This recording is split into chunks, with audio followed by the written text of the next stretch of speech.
I kind of moved through this fast, but I'd like to open it up for questions if we have any, and leave some time for a few extra things. I see that someone was asking about the information for Oklahoma, and I'll put that on the Moodle site. Okay, Diane, I'm back. This is Melissa. We got some good questions this time. You can hear me, right, Diane? Yep. Yep. William asks, you touched on this, and maybe you could expound on it a little further. Is risk assessment something that can be done with my insurance agent, or should I use some other professional? It really depends on your insurance agent. We have had our previous insurance agent was really great at spending the time with him and going through that whole process. And what's important is that you really take the time to walk them through everything that you've got going on. Because if you leave off things and something happens, then you're not covered. So that's why when we added a U-Pick pumpkin patch, where I called the insurance agent and said, well, we're planning on adding this. We're going to have school kids coming here and looking at the different liability associated with having school children come versus the general public.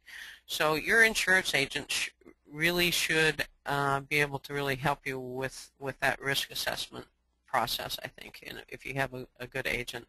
And I suspect, I think probably back some time ago we did some special programs through Rural Roots on risk assessment, and seems to me that we did come up with a list of questions, and maybe Colette and I can look at that more closely, and if we have something like that we can give you. But main thing is talk with your insurance person and really just be honest with them. There's no reason to hide anything. I mean, you want to be protected, you want to be covered, and we switched to a whole farm plan a couple of years ago, and I just feel better about it. Now I'm not so freaked out when I have all these people here because I am covered.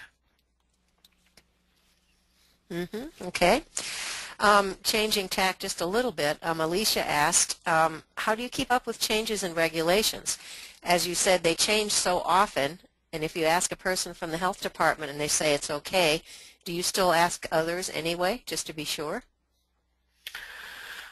I would, if you're coming up with a new value-added product, I would start with my local health department.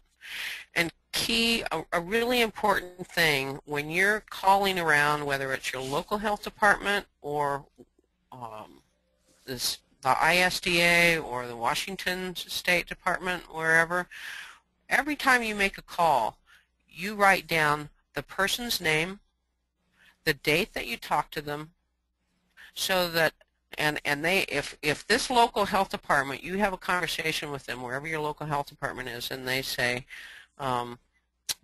yes, that's fine, then you at least have, if my local health department says fine, I'm going to go with that, but I am going to document it in my notebook. I mean, that comes back to that documentation process, because if something comes up, then you can say, on this date, I talked to John and he told me, and that works. I mean, we just went through a process with the planning and zoning last year, and maybe 2 years prior, I had gone in and talked to them because we just put up a 100 by a 36-foot greenhouse, and I went in and talked to several different people in planning and zoning. They said you do not need a building permit. I said, okay, fine. I wrote down the name of who I talked to, 2 different people. I wrote down the date, and just filed that away in my little file for building and planning and zoning. A year later, we get, I think it was a $600 fine for not having a building permit. Well, I went down to the building permit office. I had my little note that said, well, look here, on this date, I came in, I talked to so-and-so, I talked to these 2 different people, and they told me. So that aspect of So I think I answered that, but a part of it also is you do your follow-up, and part of that is you always write down the name. So if you do call back, you can ask for that same person and talk to the same person again. That's going to save you a lot of time. But if you have that documented and you've talked to your local health person and they say yes, if they say no and you want to take it to the next level and go on to the state level or whatever, just leave your little paper trail. Write down who you talked to, when you talked to them, so you have a reference point. And it's going to make it a lot easier if you have to call back.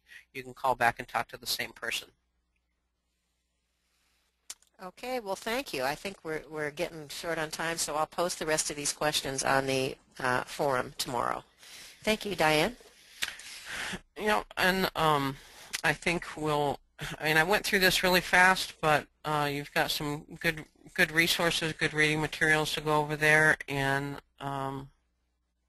really take the time to look at all these things. I'm going to turn this over to Colette now. Let me see. I'll give you so thanks, everybody. Thank you, Diane. Would you like to have me do the last poll? Sure. Yes. Okay. Great. We have one more poll. Have you researched the regulatory environment regarding your specific products? Yes, no, or partially?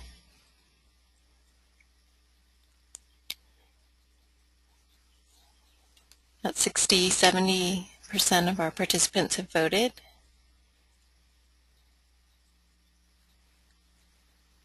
About 80% have voted. Just give it a couple more seconds. Okay, I'm going to close the poll and share the results. So about 58% of tonight's participants said yes, that they have researched the regulatory environment regarding their products. 5% said no, and 37% said partially. Great. Well, thank you. And I'll see if, I'm not quite sure if I have control of the mouse, Diane.